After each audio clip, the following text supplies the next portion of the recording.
Egunon eta eskarrik asko hor streaming bidez zaudeten guztioi. Gipuzkoako Foru Aldundiak aurtengo abadia saria Pello Jauregi Etxaniz irakasle eta ikerlariari emango dio. Epaimaiak aho batez onartu du hala izatea. Zorionak Pello Jauregiri eta irutzen zaigu merezimendu osoz irabazi duela gainera. Euskararen nazioarteko egunaren atarian emateko ekitaldia izango dugu azaroaren 27an. Gaur egun bizi dugun egoerara moldatuta jakina. Baina nor da Pello Jauregi? Pello Jauregi hezkuntza zientzietan doktore eta Euskal Herriko Unibertsitatean irakasle lanetan ari da gaur egun. Besteak beste, kuadrilategi egitasmoaren sortzailea izan da Lasarte Horian eta soziolinguistika klusterrak martxan jarritako aldaiz ikerketaren zuzendaria. 2016an Lasarte Horiako baietz 40 egun euskeraz ekimena ikertu zuen, eta hori izan zen Euskaraldia antolatzeko inspirazio iturri. Ze ikertu zuen ekimen horretan? Gizarte aktibazioa eta hizkuntza ohituren aldaketa. Epaimaiak nabarmendu dituenen artean, esaten du Euskaraldia sortu eta forma emateko ikerketa egin duela edo ahalbideratu duela, teorizaziotik Euskararen erapenerako aukera neurtezinak utzi dituela, ikerketatik dinamika sozial bat sortzeko gaitasuna izan duela, eta ikerketa teorikoa eta praktikoa kombinatuz, ulermenaren gaineko ikerketan aritu dela. Iklaseak emateraino, berak ulertu nahi zuelako hizkuntza ohituren aldaketa hori zertzan zetzan. Ta gaina, oinarri sendoa eman dio gizarte ekimenari izan ere sistematizatu baitu. Ikertu egin du, neurtu eta ebaluatu, eta handik 3 hilabetera berriz neurtu. Beraz, zorionak Pello Jauregi iruditzen zait, Euskaraldiaren bigarren ekitaldiaren urte honetan, oso egokia dela sari honen erabakia. Beste aldetik, urtero bezala, artista gazte batek egingo du abadia saria emateko artelana. Eta aurten, Xabier Anuntzibai behasaindarrari egokitu zaio. Xabier Anuntzibaik, volumen, material eta formatu ezberdinak erabiltzen ditu bere sorkuntzarako eta muralgintzan eta bestelakoetan aritzen da. Eta orain, beak hemen izan bertzun gaur, nerekin batera prentsaurrekoan, baino bizidun egoerakatik, ezin izan du etorri eta bideotxo bat jarriko dugu bera ezagutarazteko.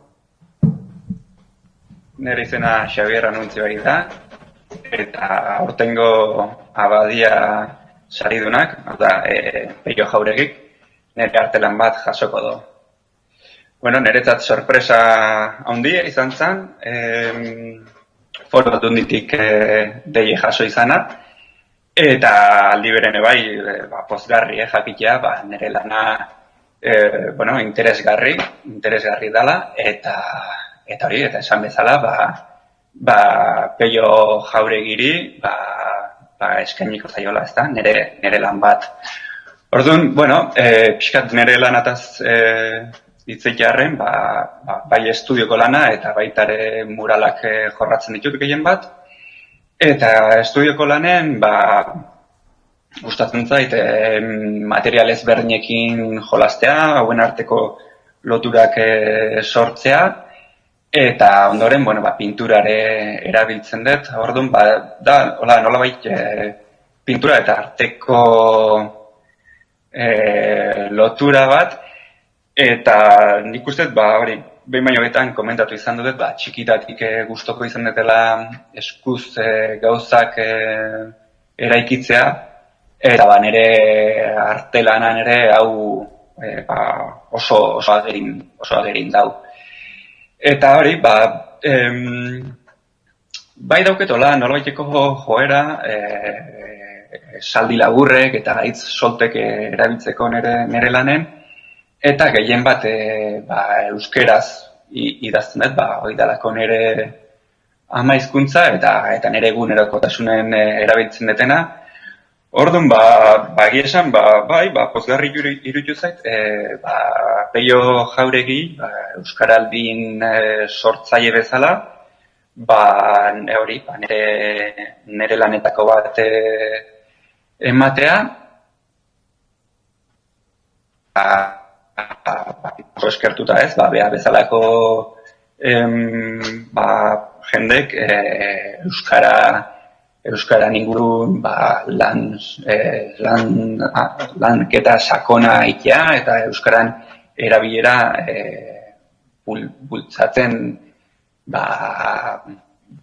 bultzatzeko duten grina hau hori eskertzekoa dela oso eta hori besterik.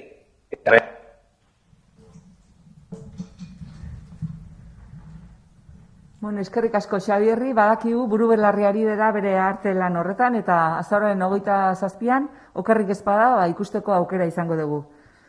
Euskaraldiak ilusio handia piztu du, Euskararen berreskurapenean ari garen langintzan eta aurten bigarrengo edizioari egokitu zaio bere sortzailetako bat txabitzea eta primeran irutzen zaigu etorri dana.